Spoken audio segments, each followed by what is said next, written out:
Hello students, today we will study about consumption goods and capital goods.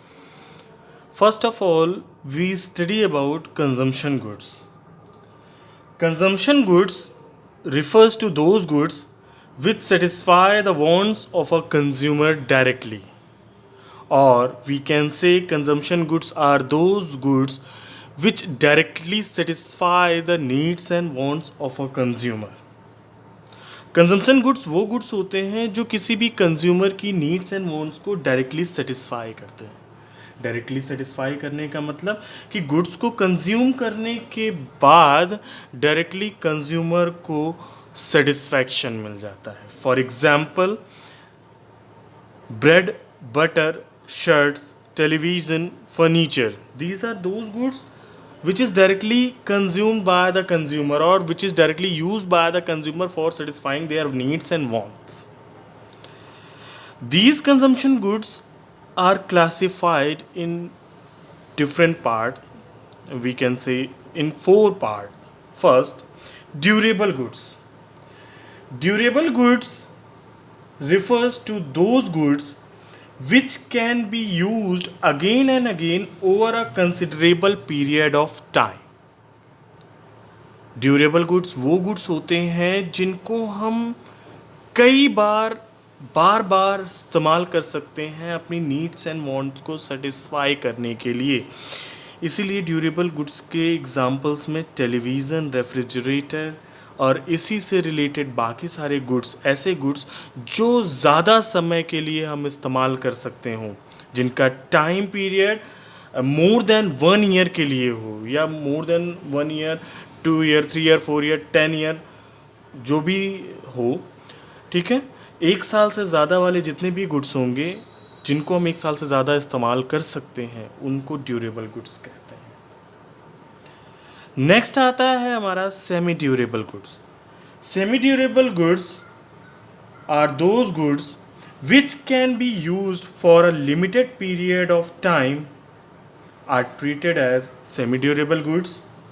These goods have lifespan around 1 year. Semi durable goods वो goods होते हैं जिनको हम up to 1 year या maximum 1 year तक के लिए यूटिलाइज कर पाते हैं या कुछ टाइम पीरियड के लिए ही यूटिलाइज कर पाते हैं। कुछ समय बाद वो उन गुड्स को हम यूटिलाइज नहीं कर सकते हैं या फिर ये कह सकते हैं कि वो गुड्स यूटिलाइज करने लायक नहीं रह जाते हैं। For example, clothes, crockeries, shoes, etc. These are those goods जिनको हम अप टू 1 ईयर तक यूटिलाइज करते हैं या इनसे ज़्यादा यूटिलाइज नहीं कर पाते। नेक्स्ट हमारा पॉइंट है non durable goods. Non durable goods which are used up in a single act of consumption. Those goods which are used up in a single act of consumption are known as non-durable goods. ऐसे goods जिनको हम सिर्फ और सिर्फ एक बार utilise कर पाते हैं, मतलब ये कह सकते हैं कि एक बार हमने यूटिलाइज किया और दोबारा से सेम गुड्स को हम उसी गुड्स को यूटिलाइज नहीं कर सकते हैं या वो गुड्स इस लायक नहीं रहते हैं कि उनको यूटिलाइज किया जा सके। For example, milk, bread, food grains, paper, ये सारे वो गुड्स हैं जो एक बार ही यूटिलाइज होते हैं। एक बार यूटिलाइज होने के बाद दोबारा सेम गुड्स को हम यूटिलाइज नहीं कर सकते। एक छोटा सा एग्जांपल बताता हूँ, पेपर का एग्जांपल। ये जो पेज अभी यूटिलाइज किया गया है आपको पॉइंट्स को एक्सप्लेन करने के लिए, सेम पेज का यूटिलाइजेशन हम वापस से एक्सप्लेनेशन के लिए किसी अदर टॉपिक के एक्सप्लेनेशन के लिए नहीं कर सकते। या फिर जो मिल्क आज हमने यूटिलाइज कर लिया है, सेम मिल्क को फिर से हम यूटिलाइज नहीं कर सकते। नेक्स्ट आता है हमारा point services. Services refers to non material goods which directly satisfy the human wants, और we can say the act which directly satisfy the human wants is known as services. एक ऐसा काम, एक ऐसा एक्ट, एक ऐसा वर्क जो किसी पर्सन की नीड्स एंड वांट्स को डायरेक्टली सेटिस्फाई करता है, उसको सर्विसेज कहा जाता है। फॉर एग्ज़ाम्पल टीचर जो आपको नॉलेज प्रोवाइड करते हैं वो टीचर की सर्विसेज में आती हैं। डॉक्टर्स जो आपको प्रिस्क्रिप्शन देते हैं, जो प्रिस्क्रिप्शन आपको मिला है वो प्रिस्क्रिप्शन सर्विसेज का पार्ट है। बैंक जो आपको फैसिलिटीज़ प्रोवाइड करते हैं वो फैसिलिटीज़ सर्विसेज का पार्ट है।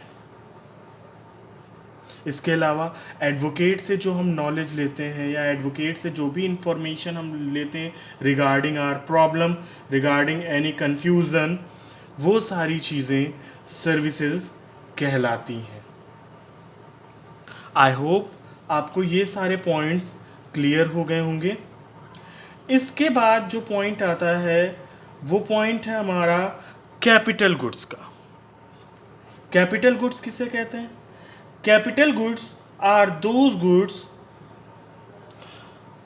Those final goods which help in production of other goods और सर्विसेज।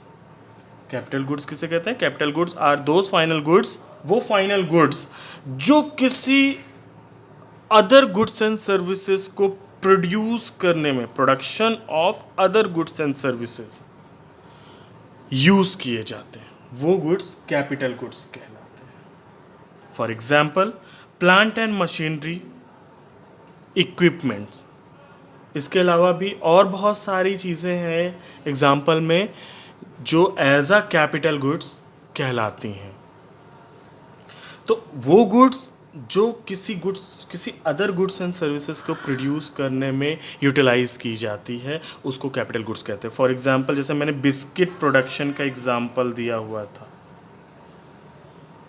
बिस्किट प्रोडक्शन का एग्जांपल दिया हुआ था, तो बिस्किट प्रोड्यूस करने में जो मशीन्स यूटिलाइज की जा रही है या जो एरिया यूटिलाइज किया जा रहा है वो हमारे कैपिटल गुड्स कहलाते हैं। नॉर्मली कैपिटल गुड्स का जो लाइफ स्पैन होता है वो ड्यूरेबल होता है। Durable means more than 1 year. जो कैपिटल गुड्स होते हैं हमारे, उन कैपिटल गुड्स का लाइफ स्पैन वो ड्यूरेबल होता है। और ड्यूरेबल का मतलब ये हो गया कि 1 साल से ज़्यादा। और कैपिटल गुड्स कभी भी अपनी आइडेंटिटी लूज़ नहीं करते। मींस जिस फॉर्म में कैपिटल गुड्स होते हैं सेम उसी फिजिकल फॉर्म में वो हमेशा रहते हैं, वो किसी भी गुड्स के साथ मर्ज नहीं होते। फॉर एग्जांपल बिस्किट का प्रोडक्शन हो रहा है लेकिन प्लांट और मशीनरी जिस फॉर्म में है वो उसी फॉर्म में हमेशा ही रहते हैं। बस कैपिटल गुड्स को चाहिए क्या होता है, एक पर्टिकुलर टाइम पीरियड के बाद उन्हें रिप्लेसमेंट या रिपेयर किया जा सकता है। इसीलिए जो हमारे कैपिटल गुड्स होते हैं, जो प्लांट या मशीनरी होती है, मशीनरीज पे हम लोग डेप्रिशिएशन लगाते हैं। डेप्रिशिएशन क्यों लगाते हैं? क्योंकि हमने उन प्लांट और मशीनरी को यूटिलाइज किया है। ठीक है, और ये कैपिटल गुड्स नॉर्मली यूज़ किए जाते हैं प्रोडक्शन ऑफ अदर गुड्स। अब एक पॉइंट बनता है कि how to classify goods as a consumption goods and capital goods. किसी भी गुड्स को हम कैसे क्लासीफाई करेंगे कि वो कंजम्पशन गुड्स है या कैपिटल गुड्स है? It is fully depend upon the final use of that good. ये पूरी तरीके से डिपेंड होता है फाइनल यूजेस पे। इसका एक एग्जांपल देता हूँ आपको, एग्जांपल से आपको समझ में आ जाएगा। सिलाई मशीन आप लोगों ने सुना होगा। सिलाई मशीन अगर कोई टेलर इस्तेमाल करता है तो उस टेलर के लिए वो सिलाई मशीन कैपिटल गुड्स कहलाएगी। बट सेम सिलाई मशीन अगर कोई कंज्यूमर इस्तेमाल करता है या हाउस होल्ड इस्तेमाल करता है तो वही सिलाई मशीन कंजम्पशन गुड्स में आ जाएगी, कंजम्पशन गुड्स के ड्यूरेबल गुड्स में आ जाएगी, क्योंकि उस सिलाई मशीन को हम मोर देन 1 ईयर यूटिलाइज कर सकते हैं। तो कोई भी गुड्स कंजम्पशन गुड्स है या कैपिटल गुड्स है, इस चीज़ को क्लासीफाई करने के लिए उसके फाइनल यूज़ पे डिपेंड करता है कि उसे कौन यूटिलाइज कर रहा है, कंज्यूमर यूटिलाइज कर रहा है या फिर प्रोड्यूसर यूटिलाइज कर रहा है। आई होप आपको ये वीडियो समझ में आ गई होगी। Thank you.